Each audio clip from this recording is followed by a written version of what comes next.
Hello everyone, thank you so much for coming back and viewing this video. So today I'm just excited to share more information with you about how to make reading fun and to teach your child, your toddler, to learn at a young age but through play. So what we're going to do first is recap what I talked about in the first and second video. So I started off with giving you some objections that people have when teaching your child to read as a toddler or a young child or even as a baby. So the first one is that they say, oh, they're too young to learn to read or to be exposed to words in that way. And I always say that we want our children to play. So I'm just showing you how to expose them to words and to learn to read in a way that is fun and playful and that involves fun, in-depth learning. The second one is, I don't have time. I work full time. When I come home, I have to cook, I have to clean, I have to, do bath time, bedtime. And I am also a full-time working mother. And so I just have some time management tips and the first one that I talked about is, I don't cook every day. I cook maybe 2 times or 3 times a week. But when I'm cooking, during that one time, I'm cooking 2 or 3 meals, so that way I don't have to cook every day.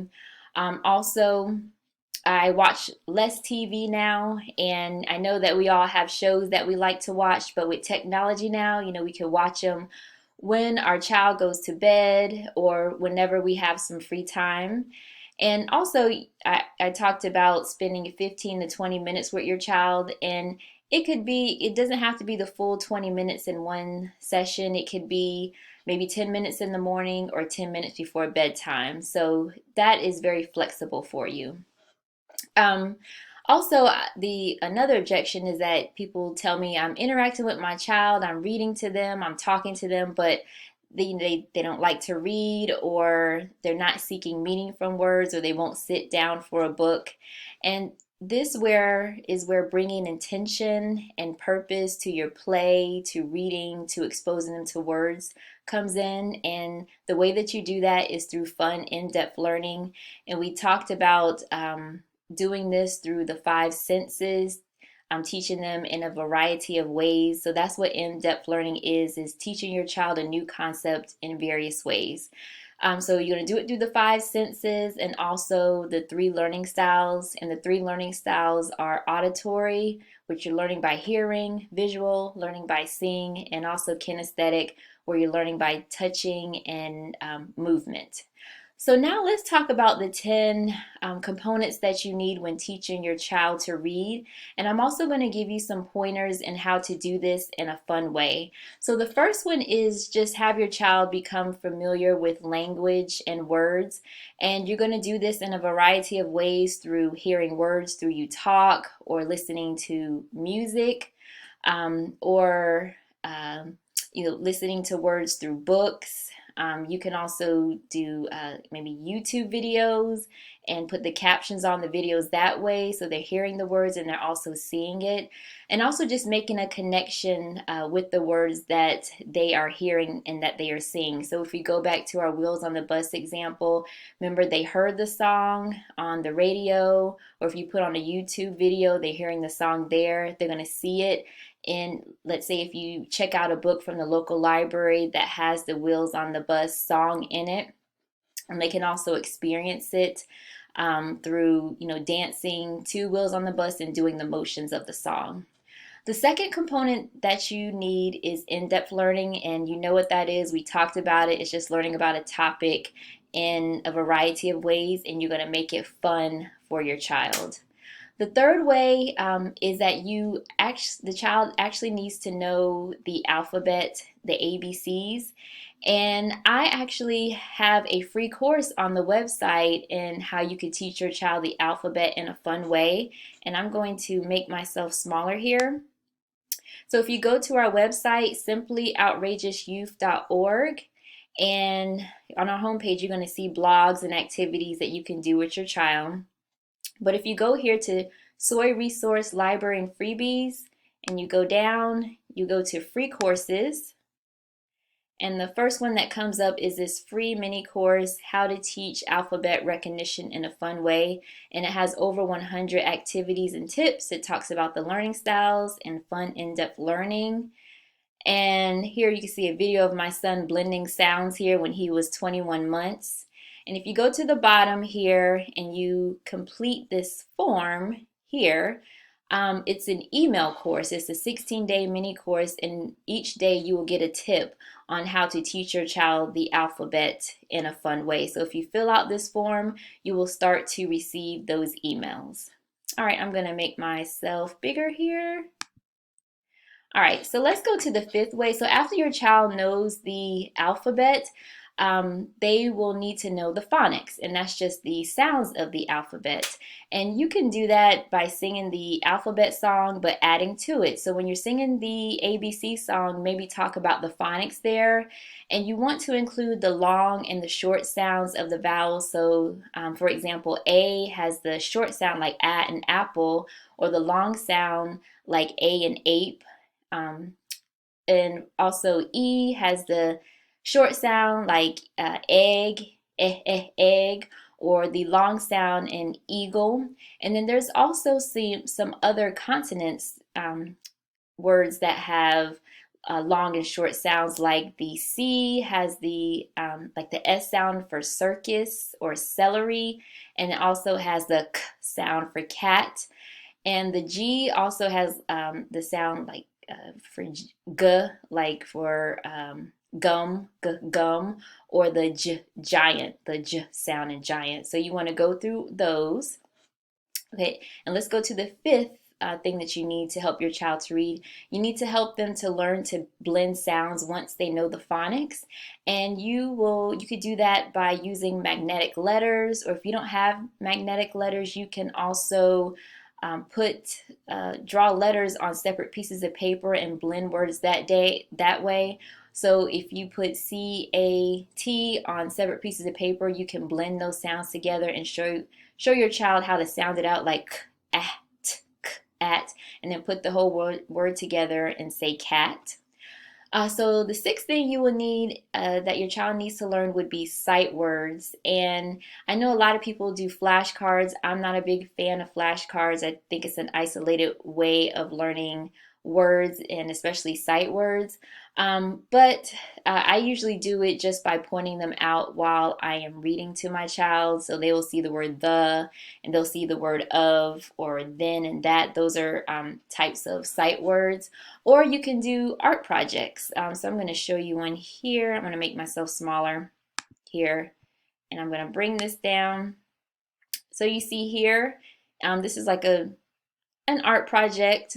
You know, it's a hands-on way to learn the sight word he, and you can do a bunch of words like that, and you could put them together to make a sentence, like he is big or he is small. Is also a sight word.